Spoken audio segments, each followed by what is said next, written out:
Hi, everybody. This is Drew Tomlin with the Association for Middle Level Education, and I'm joined today by not one, not two, but three wonderful people and authors of this article that you're checking out in AMLE magazine entitled Distance Learning, the Wave of the Future in Middle School Education. Obviously, not only are they authors, but here they are. Here's the lineup. Brian Cook is an English language arts teacher for Worcester County Public Schools in Pocomoke City, Maryland. Christy Schmidt is a teacher specialist for English language arts 6 through 12 in Frederick County Public Schools in Frederick, Maryland. And last but not least is Katie Shaffer, and she's a middle school language arts teacher for Frederick County Public Schools as well, also in Frederick, Maryland. So gosh, thank you guys for the article, and thank you for taking some time out of your day, out of your school day, to talk with us a little bit more. Thank you. Yeah, it's my pleasure. Happy to be here. Absolutely. Awesome, awesome. And I know that Katie's got students on the way, and Brian, you've got probably some students on the way, so we want to make sure that we get right to the questions. So thank you so much. All right, so you ready? The first one, this is such a progressive learning model, this distance learning model. What inspired this, quote, activity of the future? What made it all happen for you guys? I guess I'll take a stab at it. This past year or two, I've been going to ed camps and kind of talking with different educators who are kind of like-minded, and at the time, Christy and I were on the planning committee, and we just kind of sat down and thought about, you know, what can we do to make learning more authentic? What can we do to allow kids to do something, you know, within the curriculum standard, but take it to the next level? And we kind of sat down and talked about, like, hey, wouldn't this be kind of cool, because our ed camp meetings were all done online. You know, we were all across the state, and we thought, man, how cool would it be to take students from across the state and have a meeting or a class period, essentially just like we're doing with adults, and make it meaningful and, you know, look at it from a classroom perspective. And we just kind of sat down, and Christy's like, yeah, it sounds like a great idea. Then I kind of made the skeleton for it, like some ideas and standards, and I passed it to Christy. And Christy kind of took it and made it a little bit of her own. Then she pulled Katie in there and said, hey, do you want to jump on board to, you know, try this? It's kind of unique. It's different. It could fail. And there's that possibility. And, I mean, it was a lot of fun to really see what, you know, transpired because of it. Awesome, awesome. So, Katie or Christy, anything to add to that? Yeah, it was just Brian came to me, but I'm not a classroom teacher, so I had to find a classroom teacher within the county that, like Brian said, who's willing to take a risk, who's willing to step outside her comfort zone and see what we can do with all of this technology that's available to us. And so I knew Katie. I knew she is progressive in her thinking, and I knew she'd be willing to take some risks and to try the technology and be willing to learn along with her students. So that's kind of how we all came together and got this going. Awesome, awesome. I mean, obviously you put a great team together. So, Christy, if you don't mind if I ask, when you got that call or email or whatever that said, hey, what do you think about joining us for this fantastic voyage? What went through your mind? You said for Christy or for Katie? For Katie. I'm sorry, for Katie. When you got that call. For me, I was pretty excited about it, but actually I was supposed to go on a trip right when the timing was scheduled, and I told Christy that, and they were able to work it in, so it was not a problem. And I was really excited about it, and my students, and I'll get into this a little bit more later, but I have a class of 30 actually I think it was like 36 kids in that class, when Brian had, I think, just a little bit above 10, was it? Yeah.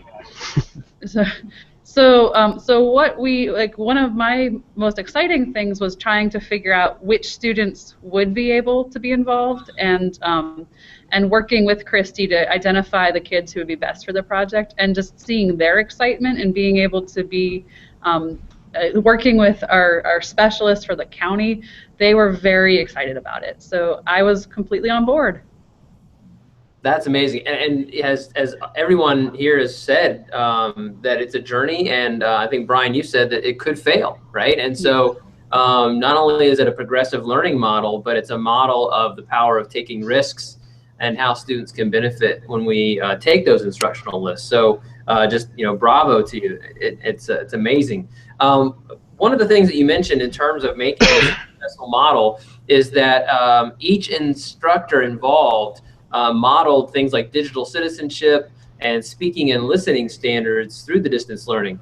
Why was this modeling so critical to the process, and what were some of the specific things that you modeled for students to help them be successful with this computer-mediated discourse or distance learning, however you want to call it? I think the biggest part when you look at this is there's so many things that can go wrong.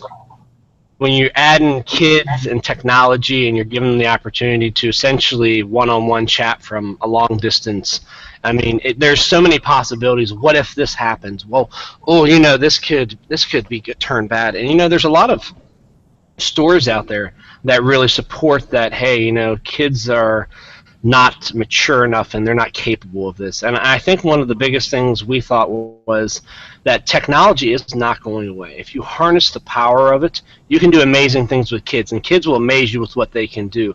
So when we took that in mind, here's the thing, they can't check their technology at the door when they come in. So how could we use the technology that they use in their daily life and model it, show them the value of it, so now not only can they use it in an educational manner, but they can also model it for other students. And that was one of the real important things for me. You know, when you talk about digital citizenship, there's all kinds of things that could go wrong, and that's the thing. We want to show kids that, hey, technology is not going away, and it's a valuable piece in our life. So how can you do some of these little things of protecting yourself, realizing, you know, the technology piece? As we were saying earlier, there can be lags, so you have to work with the speaking and listening. How do you adapt to those situations? Because we had a lot of tech glitches that happened along the way that we had to really figure out on our own, because we couldn't ask anybody, because nobody else that we knew of that really took on this opportunity before. Right, right. So Katie or Christy, anything to add to that in terms of digital citizenship and helping kids along with that aspect of the project? I think Brian touched on this already, but for me, what I noticed was my students had a lot of, we'd talked a lot in different classes actually about being a responsible digital citizen, but what they didn't know how to do is the actual conversations. So having that lag time was something that I don't think we could actually really prepare them until they got a chance to experience it firsthand. But before we started the project with partners, we had my students and Brian's students kind of meet online as a whole group, and that was something that that I thought was really a good help for the students, because they got to see sort of what it would look like, how it would work before they had to sort of be on the spot by being actually the one that was having the conversation one-on-one. Right, kind of like a dress rehearsal, if you will, with the whole group. Right. And you know, yeah, that's smart. That's really smart. So not to camp out on challenges, but what other challenges did you face getting this distance learning experience off the ground? And on the other side of that same coin, what triumphs did you experience during, after, and finally, what's next up around the bend? What's the next level of this? Hey, Christy, I think this is a great time for you to share about some of the. I know you and I had some differences on, I guess, going around through the protocols in order to allow kids to do this. I think this would be a great time for you to share kind of what you went through in that respect. Yeah, I mean, some of the challenges or the hurdles kind of tie back to that last question, as far as number one, we wanted to keep our kids safe. Kids are going to use that technology regardless. So we do see it as our responsibility to teach the kids how to use technology in a safe way and as part of their learning. But still there are hurdles. So we had, like Brian mentioned earlier, there were some tech glitches and the Wi-Fi issues and the lag and the speaking and things like that. Some other challenges were just finding the right students, like just typical school challenges, getting the schedules to line up perfectly. What do you do when kids are absent, but they're partnered with a kid who is there, and having to do that regrouping on the spot? So little challenges like that.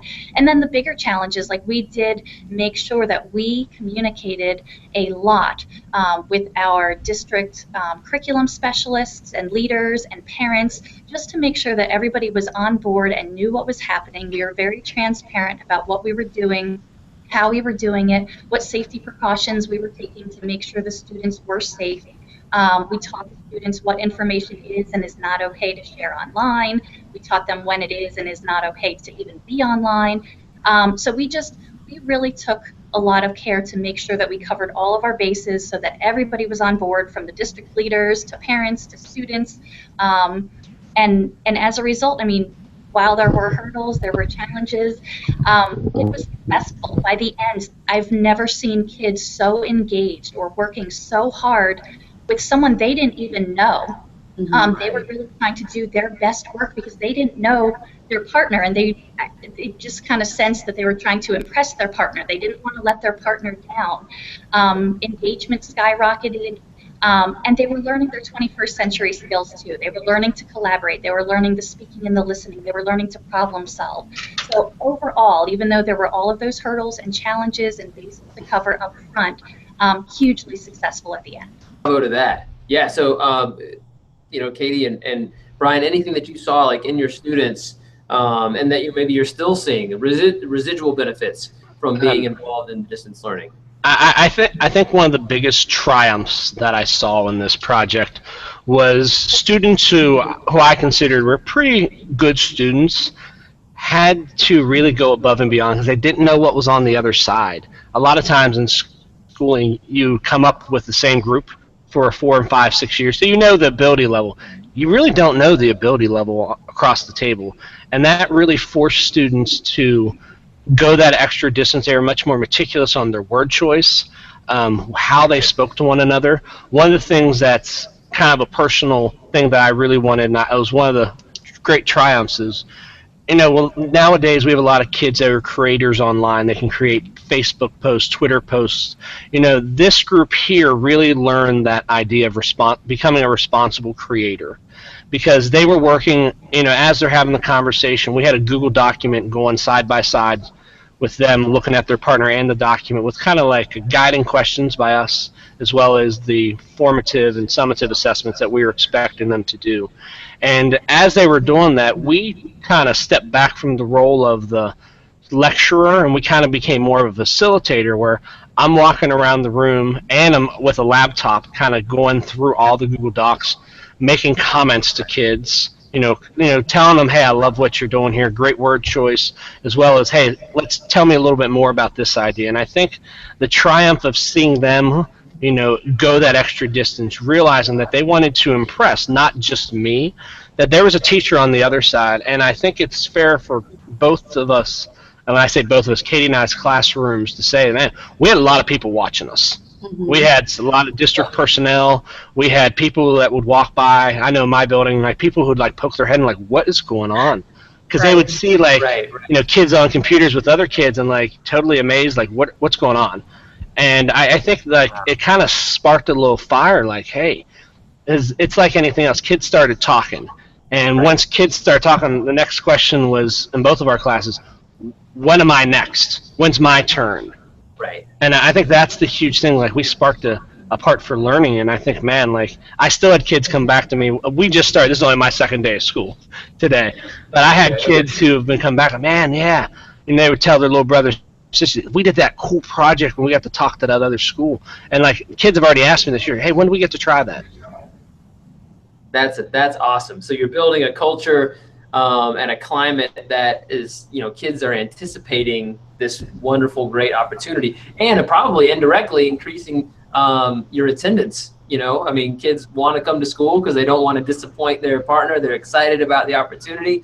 So that's super cool. So I'm going to skip to the last question, because I think this speaks to the diet of instruction that you're giving your kids and helping to satisfy this appetite. So are you ready for the metaphor question? Ready. I don't know. I mean, you can each three give your own metaphor answer, or you can, however you want to collaborate, whatever you want to do, as we use this distance learning to make this happen. So ready? If distance learning was a food for middle level education, what kind of food would it be and why? I said pizza, and I said pizza because it can be a little messy. Like, we had some of the problems, but overall it was delicious and wonderful, and people definitely wanted more. I also thought pizza because you could have just a little bit. We could have just an assignment that would be a one-day thing or a quick thing, or the whole pizza, which would be something more like what we did that was over the space of a few weeks. So I'm curious to see what you both said. I looked at it as water, because you have to have water in your body to keep moving. And I see as technology is going to continue to progress, and I've seen it just in the last 5 years that middle school students are coming in with a lot more technology skills than they ever had before. So therefore, the water is going to be something that they have to have. I mean, they wake up, they check their phone. Before they go to sleep, they check their phone. They're always connected or tethered to a device, and I feel that, you know, this is going to be something that's going to quench their thirst and a sense of education. Like, they're going to always want, they're dying for more. They need it, because this is the world they live in. It's where they're comfortable. And now that they have the opportunity to take their personal life and what they do well at, or at least the way they think they do well, and be able to bring it into the classroom and tie it to standards and use it as a learning opportunity that's authentic, because the business world is very tied into electronic communication, that we're really offering them a service that's second to none. And I tell people the experiences that they have from it is going to it's going to stay with them for a long time. It's going to continue to want to have them ask their other teachers and other classes, you know, what can we do? I want to do this. I want to do more of this authentic learning. So pressure's on in some ways for other classes, yeah. So, Christy, what do you think? Pressure's on you, I guess. What was the last one? So I gave this some thought. Distance learning, I just kind of see it as one way to bring technology into the classroom. And I kind of see all of technology as the same. It's not the main course to me. I think it's more like a condiment or a spice that you would add, because it's not the main course. It's not the point of the lesson, but it is there to elevate and to enhance the experience. So that's the way I looked at it. Wow. I mean, we really have a balanced meal if you together. You got some water to kind of the beverage, and then the pizza, maybe the pizza with the spice on it. I mean, goodness gracious. So definitely a full meal and a full course. And gosh, just thank you guys for providing. I'm going to keep the analogy going. It's a steady diet of wonderful, great stuff. And like you said, that whets the appetite, that quenches their thirst, and gets them excited about school. That's what it's all about, right? Absolutely.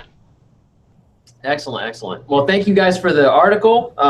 Excellent information, and really, it's a great lesson for everybody to follow. To, like you said, things may fail, things may get messy, but that doesn't mean that we neglect trying different things. So, really, bravo. So, thank you also for taking the time out of your day. Like you said, the second day of school for you, Brian, and for Katie, how about you? What day is it for I got to miss a meeting, but I think it's the middle of our third week. So, thank you for helping me miss a meeting. Hey, AMLE is here to serve in any way that we can. No problem. Thank you. Hey, thank you guys for the conversation, and thank you everybody out there at AMLE Magazine for checking out the article and this interview. Here at AMLE, we help you reach every student, grow professionally, and create great schools. All right, thanks again, guys. Thank you. All right, thanks. Take care. Bye.